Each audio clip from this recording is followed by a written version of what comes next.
Took me over 20 years to get published, and I could have given up at any point, and I did it one time, and I just couldn't let it go. There's some things that you know are for you, some things that you know that if you didn't do it, when you got to the end of your life, you would regret having not done it. Tracy Clark is a Chicago-based crime novelist whose books have won some of the biggest awards in mystery writing. But her journey wasn't easy. For years, she worked as a newspaper editor while writing in the early mornings before work. She faced rejection after rejection. At one point, she even put her manuscript away thinking maybe it just wasn't meant to be. But she never let go of the dream. And when she came back to it, she came back stronger. In her late 50s, she finally became a published author. Now she's an award-winning novelist, and her latest book, Echo, is the third in her series featuring Chicago homicide detective Harriet Foster. It's a sharp, emotional story set against the backdrop of a city Tracy knows inside and out. So if you've ever felt like it was too late to go after a dream, this conversation is for you. And hey, if you want to hear more inspiring stories like Tracy's, don't forget to hit that subscribe button.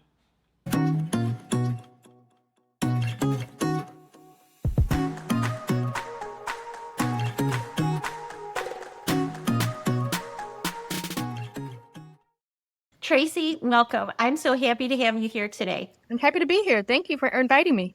I know for years you've said that you always knew that you wanted to be a writer, but you never really said that out loud. If you could go back and talk to your younger self who kept that dream to herself, what would you say to her? I would tell her to say it out loud and then keep writing. I didn't know any writers when I was a kid. I knew the books that I enjoyed reading, and I read them often. But it was never in my mind that that was something that I could actually do because I had never seen it before. So it took a while for me to actually get to the point where I could say, I'm a writer. In fact, it's kind of hard to say right now, even though I've got 8 books under my belt. It's just a hard thing to say.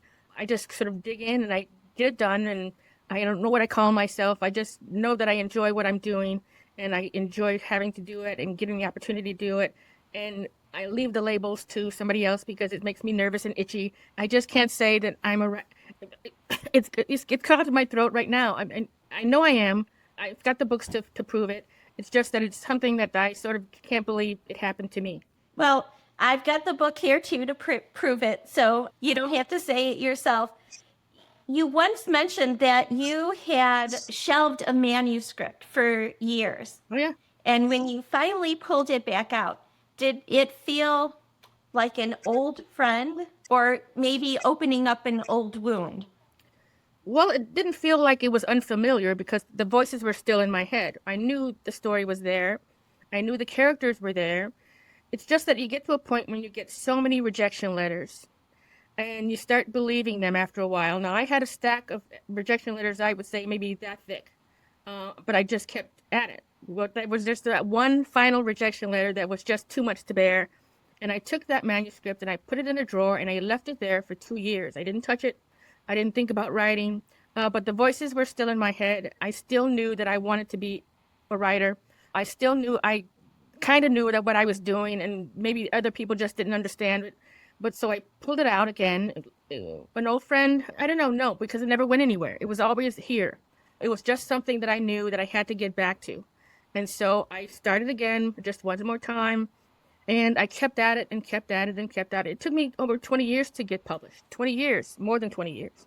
And I could have given up at any point, and I did it one time, and I just couldn't let it go. There's some things that you know are for you, some things that you know that if you sort of didn't do it, when you got to the end of your life, you would regret having not done it. And that was the thing for me. I wanted to be a writer, and writers write.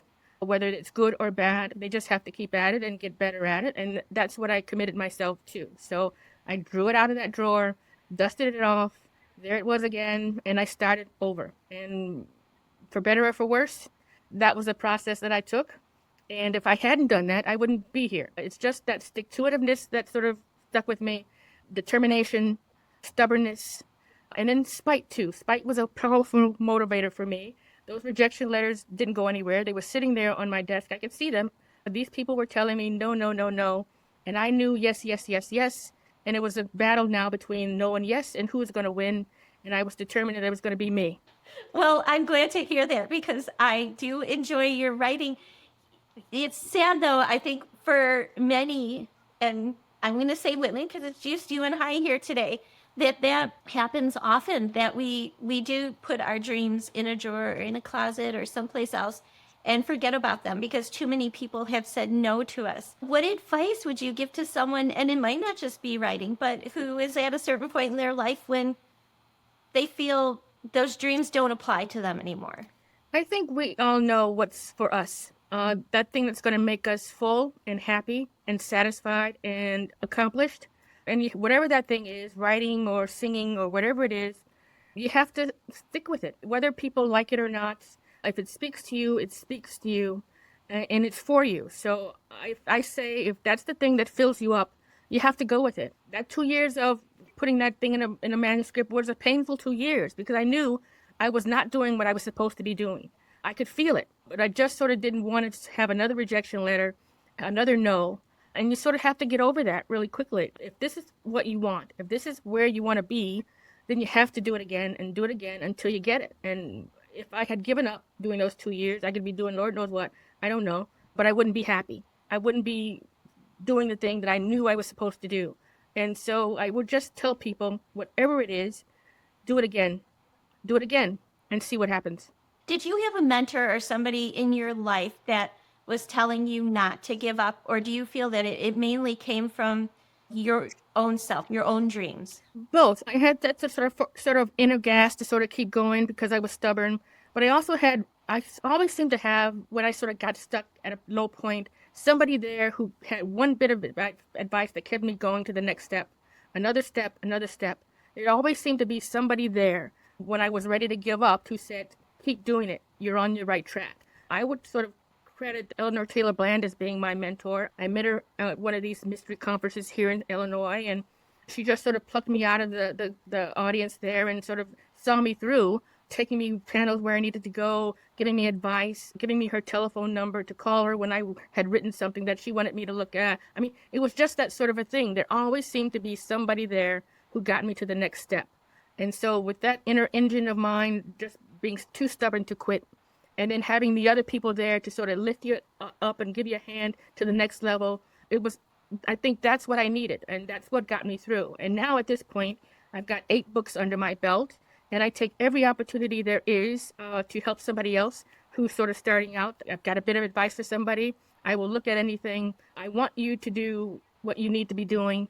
Keep writing, keep writing, keep writing. That's what Eleanor told me. That's what I tell everybody, every writer that I run into, keep writing.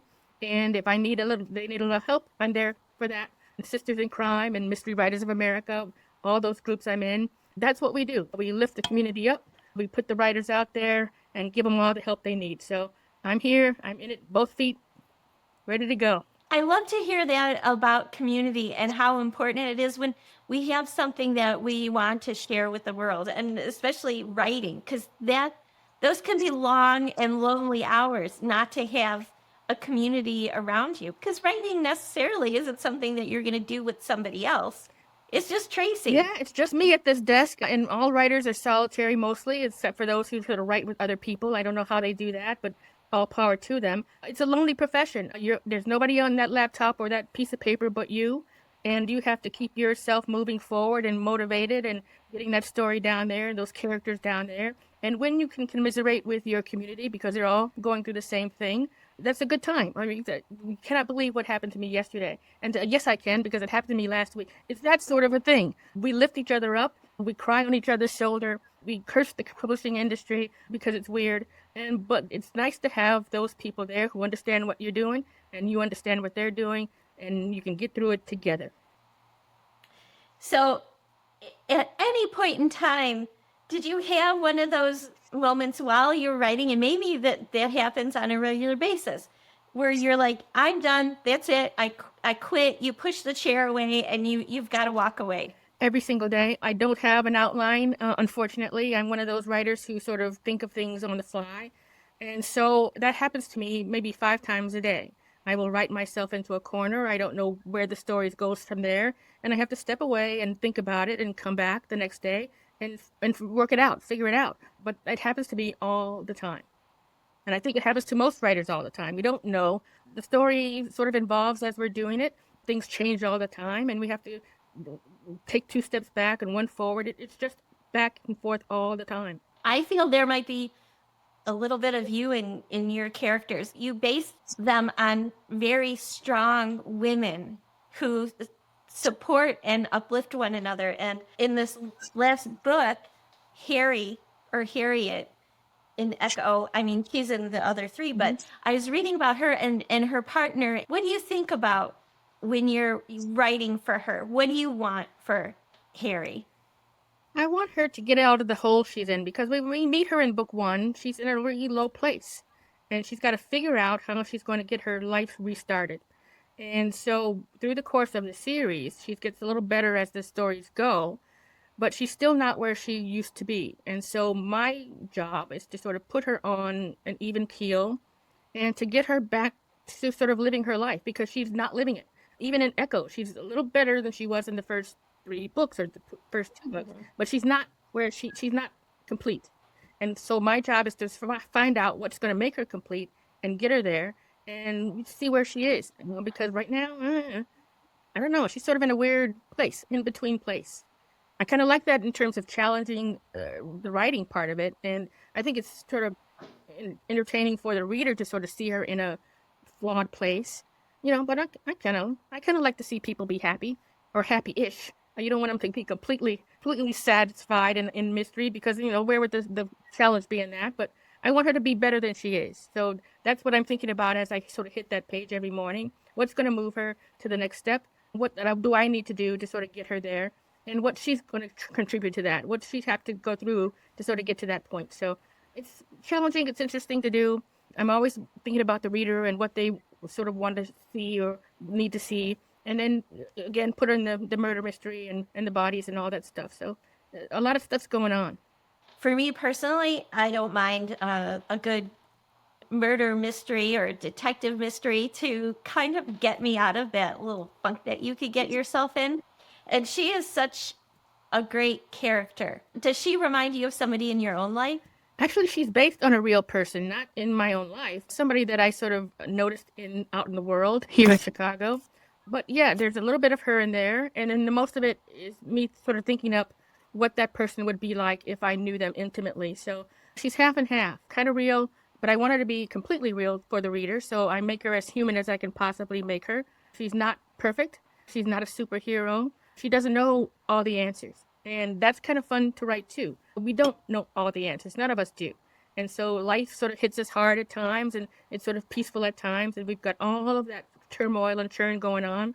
And so that's what I tried to write. I would like to put her on the page as complicated as I can make her and as human as I can make her. Were you nervous when you first started writing about a woman who is a Chicago detective? Because that is a difficult line of work, Yeah, but especially for a woman. yeah, because it's a tough job, and I wouldn't take it on a bet. I don't think most people would.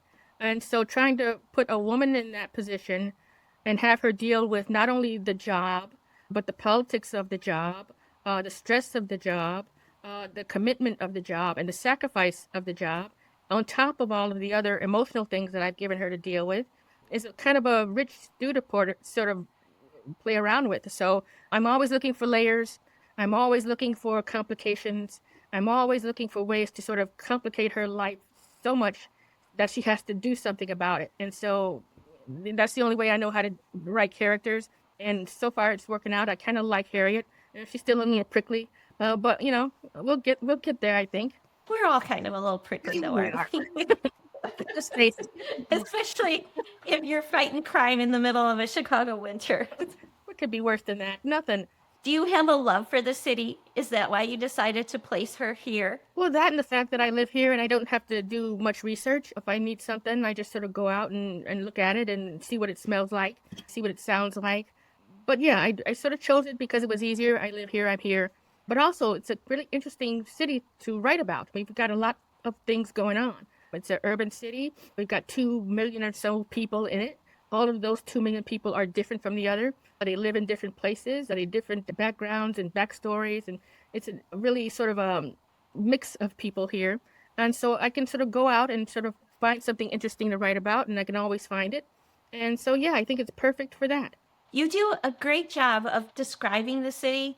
Because I've also grown up and was raised here, and I love Chicago, but it's not for the faint of heart. Yeah. Let's just Just the wind would kill you. I mean, but the fact that we've got all of these things going, plus a reputation for being the most corrupt city in I don't know what in the entire country. I mean, we've got governors who've gone to prison. We've got aldermen who've gone to prison. I mean, we've got you know nuns who've gone to prison. I mean, everything is just sort of complicated here, and it's wonderful to write about in terms of crime stories. Just open the paper, point to page 5, and there's something interesting there that'll catch your eye and sort of get your mind working. So it's not a boring city, which is good. You don't want boring. Boring, you can't read. no, it certainly is not Nope. boring. I like how you just mentioned, you could almost see, smell, feel, taste the city. How do you do such a great job in describing it, because I could just picture the winter and the cold coming off the lake without it feeling like a travel guide. Well, you bring it down to the character level, right? It's not me experiencing it or the reader experiencing, firsthand. It's the character. So when that wind hits Harriet's face, you can feel it because she feels it.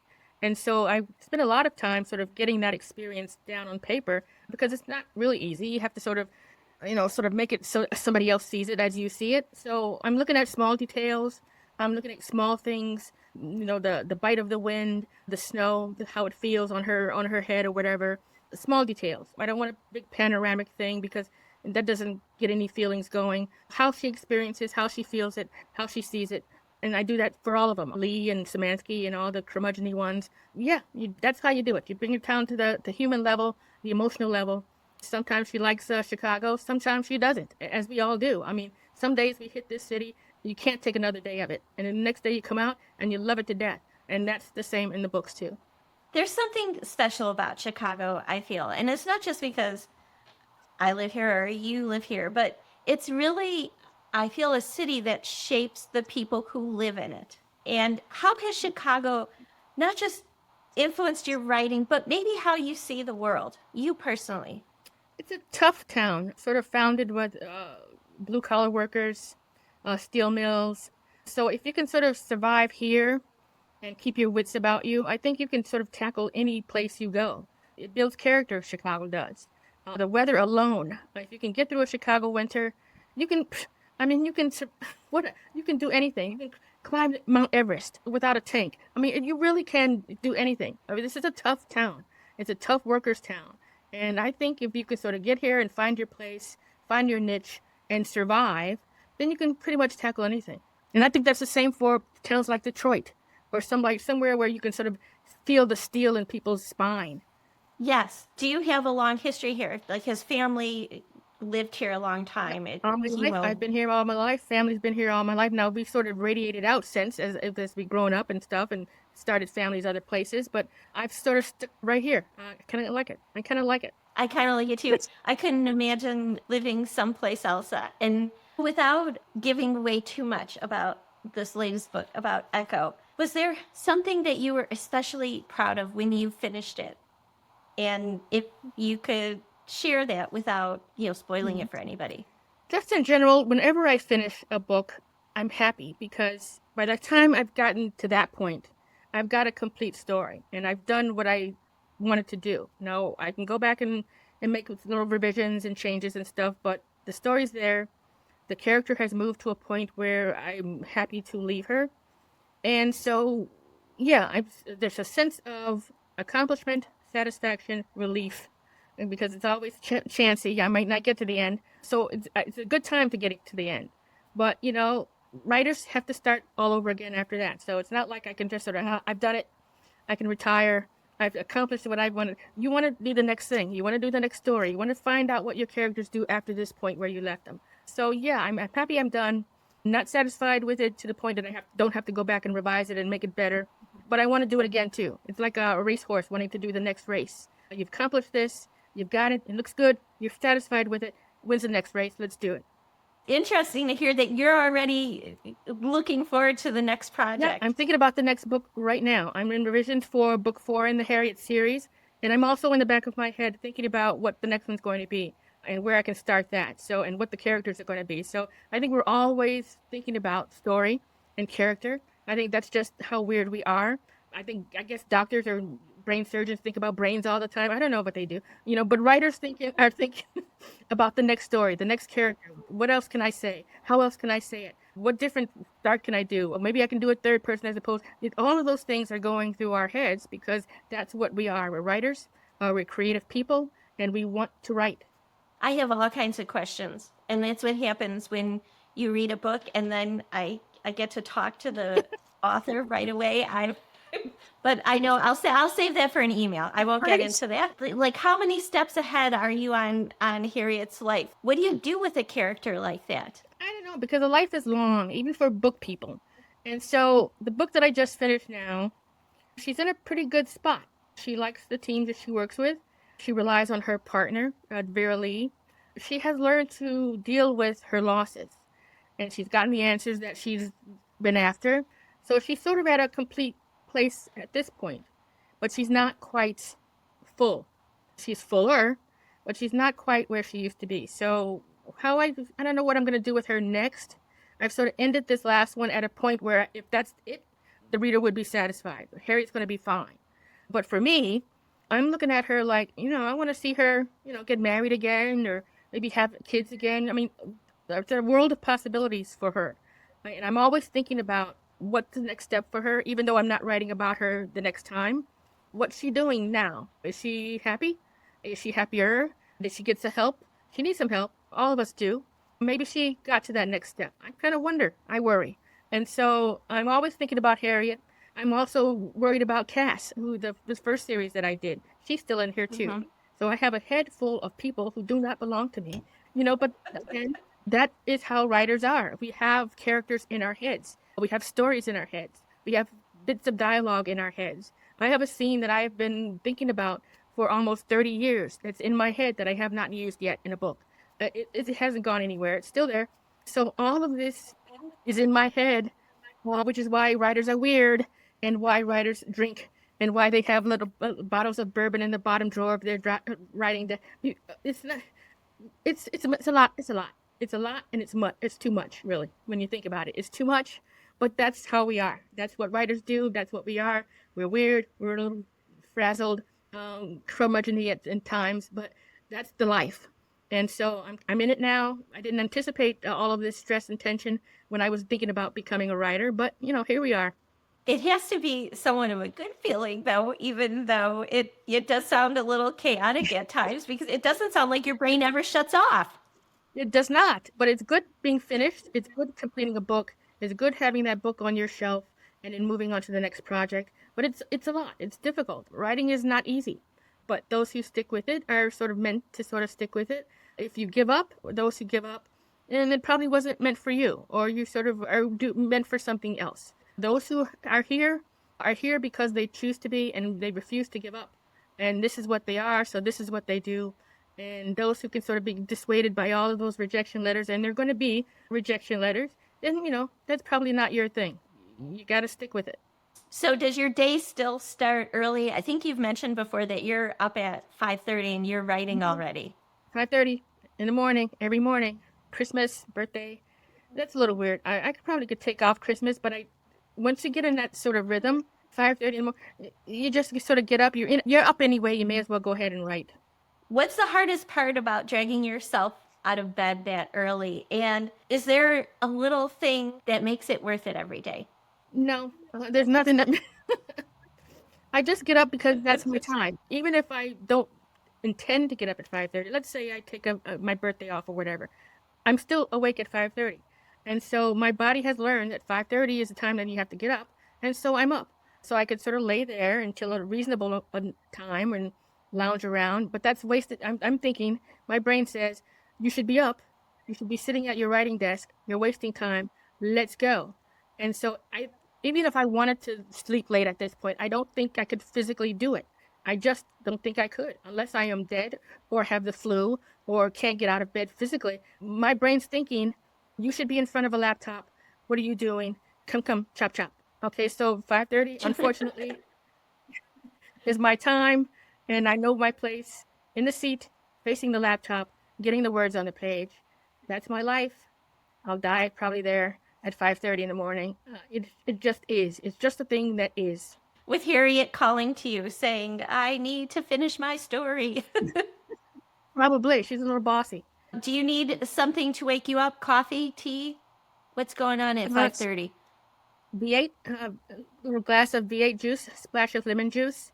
And then I have my Twizzlers by my writing desk too. V8 Twizzlers.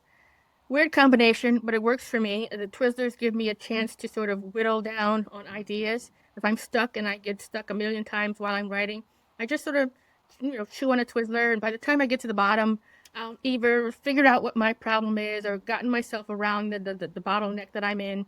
It usually works for me. It might take two Twizzlers or three, but somewhere in there, I figure out where I went wrong and sort of go back and fix it, or keep going, sort of put a pin in it and come back to it later. But that's what I use, V8 and Twizzlers.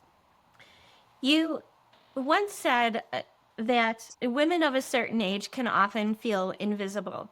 And when you're a writer, you're not invisible any longer. Do you still get that feeling sometimes? And if you do, what would you tell somebody, a woman who's still feeling that invisibility and not being seen? I don't know. I think the only person you have to be seen for really is yourself. It doesn't matter what other people see. If you sort of hit the world boldly and confidently and with your life in mind, you're not invisible at all. In fact, when I'm writing, I'm looking for those people, the people that other people say they don't see. I'm writing about older women, older men, minorities, people of color, transgender people, gay folks. I mean, writing about the people who are out in the world who people say they don't see. Those are the people that I always wanted to write about and put on the page. Those are the people that I write about and put on the page because we're all worthy of being seen, and we have to do that internally for ourselves. And whatever everybody else thinks about it, that's their problem. I just sort of go. And that's the same thing that sort of got me through this whole process of getting published and keeping with it. You have to sort of listen to yourself. If I had listened to those rejection letters and said, oh, they're right, oh, I can't write my way out of a paper bag, I wouldn't be here. I listened to this thing and this voice in my head that said, you can do it, it's for you, and you have to go get it. And it's the same thing for anything. It's the same thing for women of a certain age. It's the same thing for older men. It's the same things for teens who are sort of trying to find their way in the world. You have to listen to yourself because you're the only one you can sort of count on or trust or know what they're feeling because you're there. You're in here. And so that would be my advice. Listen to yourself. Doubters can do what doubters do, but it's got nothing to do with you. And just keep doing it. Is it satisfying giving those all of those people that you just mentioned? Is it satisfying giving them a voice and putting their life on these pages? Yeah, that's a wonderful thing for me. That's the biggest joy, putting those people who people don't see on the pages so they can see them. This is what their lives are like, or this is what they're about. This is what you're fearing that you shouldn't be fearing. These people are valid. Their voices are valid. All of us deserve to be heard. So I'm thinking that as I'm sort of building these characters, not trying to find characters that we've seen before in other places, but characters that maybe be in this neighborhood that you don't visit, or in this part of the town where you don't go. Those kind of people. So yeah, I'm thinking about that all the time. Do you keep a running list of maybe people that you've met or come across that you'd like to include in your work? I don't have to have a list. They're right here. They're in there with everybody else. Once it go in, Good for you. once it goes in, it just either comes out on the page or they stay there until I need them again. I mean, but they're here. Well, if I don't have a list of something, I swear it's just never going to be brought back up again. So I'm really impressed that they stick up there. Heel trap. Well, you said you've been holding on to something for 30 years, waiting to put it in your book. So it never comes out unless it comes out on the page or in conversation or whatever. But yeah, once you sort of see something that strikes you or appeals to you or engages you, you sort of file it away because you might need it later. makes a lot of sense. I'm having such a great time talking to you today. And I know that you're working on something right now, but is there anything that you want us to know about Tracy? I know you've won a lot of awards and it seems like you're super busy right now. Where can we follow you? What are you working on? Give us all the juicy details. Well, let's see. I just finished book 4 in the Harriet series. It's entitled Edge, and it has to do with party drugs and overdoses and connections between gangs and stuff in Chicago. So it's kind of a sort of a complicated plot. But Harriet and her homicide team are on the case, and it's sort of got a personal connection with one of their team members. So I had a lot of fun writing that. And the next book will be my first standalone. I'm not sure what that's going to be yet. I've just sort of got little ideas in the back of my head, and I will start that fresh on a blank piece of paper and hope to God that I can sort of get to the end of that and with some kind of grace. In terms of where you can find me, I'm on all the major things. Let's see, Instagram and Blue Sky and Facebook. Just type my name in, there I will be. And send me a note, let me know, keep in touch. I like to hear from readers all the time. They usually have suggestions about what Harriet needs, which is great for me because I have absolutely no idea what she's going to do with her life. I meet her on the page. I didn't know much about her when I started other than her profession and a little bit about what she looked like. And that was it. And so I set her there and I follow her all the time. And she takes me where I need to go. So I'm hoping that lasts, at least when I meet her again. And until then, I will try to follow somebody else. I hope we hear a little bit more about Sly in this next book. Yep, he's there because she's got to deal with him. She's got to deal with him too. I mean, she's got a lot that she has been sort of ignoring for the last 5.5 years, and she's got to reclaim stuff. So he is one of the things that she needs to reclaim.